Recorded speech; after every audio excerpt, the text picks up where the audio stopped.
In the end, nothing about the visit was officially changed. No meeting was added. No statement was withdrawn. No correction was issued to rewrite what had already happened in public view. The Jordanian position stayed exactly where it began. This was a private visit, not a state engagement. The British royal position also remained firm. Royal authority cannot be implied, and protocol cannot be bypassed by expectation.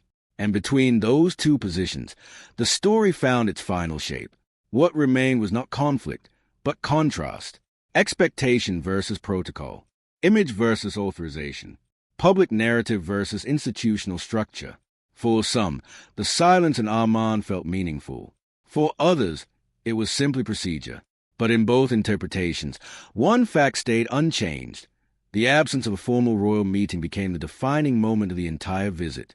Not what was said, not what was shown, but what never happened. And that is how the story settled. Not with a dramatic conclusion, but with a quiet boundary that did not move. Because in the world of royalty and diplomacy, the most powerful decisions are often not the ones announced, but the ones that simply remain unspoken, yet final. What should have been a short diplomatic humanitarian trip turned into a global talking point. Every clip, every photograph, and every silence was now being replayed and reinterpreted across social media platforms. In London, the response from the royal institution was firm and precise.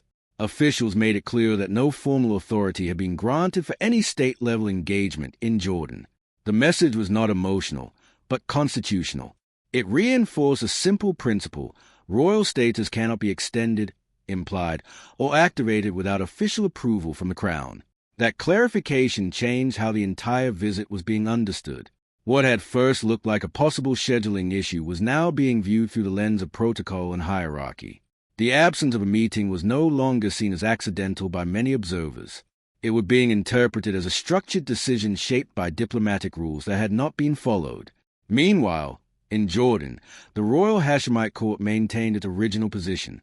There had been no confirmation of a royal audience, no motorcade arranged, and no state reception prepared. The visit, from their perspective, remained private in nature. Humanitarian engagement were acknowledged, but not elevated to official royal level. That distinction mattered more than anything else. Because in diplomacy, presence is not just physical. It is formal. It is authorized. It is recorded through channels that define whether a meeting is symbolic, private, or official. And in this case, those channels had never aligned. As global commentary expanded, the narrative became more emotional and divided. Some audiences focused on the humanitarian aspect of the visit, highlighting the hospital interactions and refugee camp appearances. Others focused on what was missing, the absence of royal acknowledgment and the lack of institutional engagement. Online, comparisons intensified. Past royal tours were resurfaced, and visual parallels were drawn between different royal figures across different countries and years. Each image added another layer of interpretation, whether intentional or not. In the middle of this digital storm, the original purpose of the visit became harder to separate from its perception. The humanitarian work was still visible, but it was now being viewed through a political and symbolic framework that had developed after the fact. Inside communications teams, the challenge became managing narrative control. Once public interpretation takes over, events begin to evolve independently of their original intent. Statements, clarifications, and updates struggle to catch up with the speed of online discourse. As for the royal institutions involved, neither side escalated the situation further. Instead, both maintained their positions quietly. One emphasized protocol and authorization. The other maintained diplomatic structure and procedure. No additional meetings were announced, and no revisions were made to the official record of events. By the end of it all, what remained was not a confrontation, but a gap between expectation and protocol, between assumption and authorization, between perception and institutional reality. And that gap is what kept the story alive long after cameras stopped rolling. Because sometimes, in royal diplomacy, what is not said, what is not arranged, and what is not confirmed becomes the most powerful part of the entire story. As days passed after the visit, the attention did not disappear. Instead, it shifted into analysis. News outlets, commentators, and online communities continued to break down every detail. The focus was no longer just the absence of a meeting, but what that absence represented in the language of diplomacy and modern monarchy. In official circles, the position remained unchanged. There had been no state-level authorization for a royal audience in Jordan, and therefore no breach in Jordan's protocol. From their perspective, everything had followed established procedure. Private humanitarian visits were welcomed, but they were not elevated into royal engagements without formal diplomatic coordination. That distinction was repeatedly emphasized behind closed doors. In royal diplomacy, recognition is never informal. It is structured, documented, and confirmed through government channels. Without that process, no symbolic expectation can override protocol. But outside those institutions, interpretation took on a life of its own. Public reaction remained divided. Some viewed the situation as a simple misunderstanding of protocol. Others saw it as a quiet but deliberate message about boundaries and recognition. And in the middle of those interpretations, the story continued to evolve without any new official events taking place. Images from the trip were still circulating. Clips from hospitals, refugee camps, and public engagements continued to be shared and reshared. Each time they resurfaced, new comparisons were drawn, even when nothing new had occurred. The narrative was no longer dependent on fresh developments. It was being sustained by repetition and interpretation. Inside communications teams connected to the visit, the challenge was no longer about explaining what happened, but about controlling what it meant. Once a moment becomes symbolic, explanation alone is no longer enough to reset perception. Meanwhile, royal institutions maintained distance from speculation. There were no additional statements, no clarifications beyond protocol confirmation, and no engagement with online narratives. The focus remained strictly on institutional structure, not public interpretation. In Jordan, the position remained consistent. The visit had been treated as private, not official. Humanitarian activity was acknowledged, but royal engagement was never part of the schedule. That line was not adjusted after public reaction began. In London, the monarchy's stance also remained firm. Authority, titles, and representation are defined through constitutional rules, not public expectation or media framing. Once those boundaries are stated, they do not shift based on reaction. As a result, the gap between public perception and institutional reality widened. For audiences watching online, the story felt ongoing. For institutions, the matter had already been closed within protocol limits. That difference in timing created tension in how the event was understood. Eventually, attention began to move on to other news cycles. But the Jordan visit did not disappear completely. It remained referenced in discussions about modern royalty, media influence, and the limits of informal diplomacy in a highly visible digital age. And in hindsight, the most important outcome was not any single image or moment, but the reminder that in royal systems, recognition is not created by presence, visibility, or intention. It is created only through authorization. Without it, even the most carefully planned visit remains what this one ultimately became in the official record, a private engagement interpreted as something far larger by the world watching it unfold. In the end, nothing about the visit was officially changed. No meeting was added. No statement was withdrawn. No correction was issued to rewrite what had already happened in public view. The Jordanian position stayed exactly where it began. This was a private visit, not a state engagement. The British royal position also remained firm. Royal authority cannot be implied, and protocol cannot be bypassed by expectation. And between those two positions, the story found its final shape.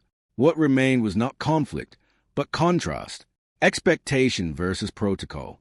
Image versus authorization. Public narrative versus institutional structure. For some, the silence in Amman felt meaningful. For others, it was simply procedure.